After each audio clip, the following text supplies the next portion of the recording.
An intriguing question that is asked to us many times is what kind of a salary or a benefit I should be paying our HR staff.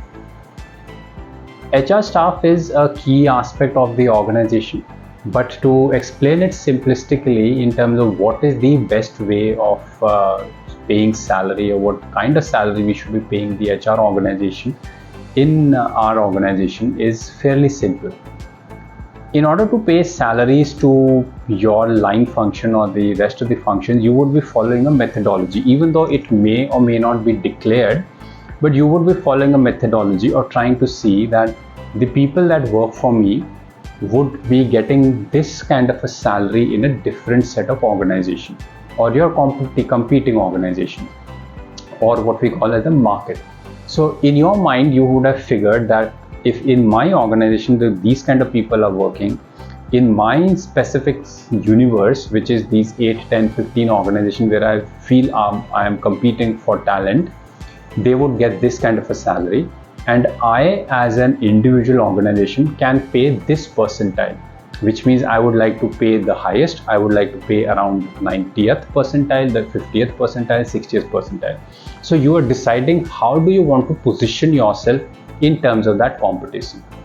So what we are saying or we are recommending that when you're trying to look at deciding what kind of salary should be paid for the HR staff, you should follow the similar process and the similar guidelines.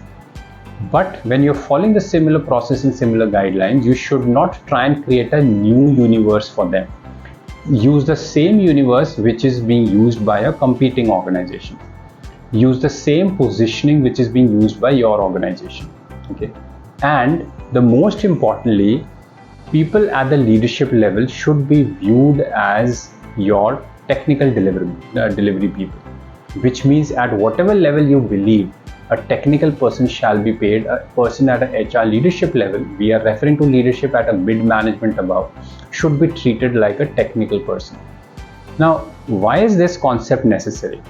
Now, human resource function has one of the key responsibilities called building the culture in the organization. To build a culture in the organization, you need to be passing on certain messages by way of the programs you run, by way of what you say, by way of what you do, and by way of what you deliver.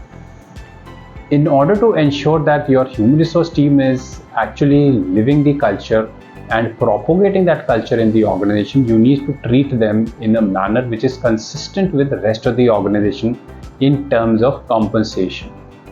Only then will you feel so. The expectation is that I as an organization, I'm treating you the way the organization should be treating everybody else. You as a human resource function now need to treat the organization employees and spread the culture in a manner which the organization wants. So that is how the circle is completed. Whether that means that you're overpaying the HR staff or underpaying the staff, that is a call that you as an organization take.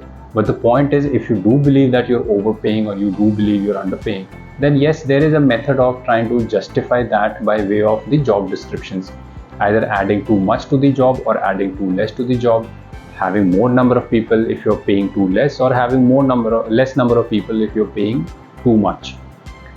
That methodology, if used, will have a highly motivated, highly impactful human resource function. And if you're not having this kind of methodology, the chances are that about 60 to 70% of your human resource function will not be performing at the level at which they should be performing.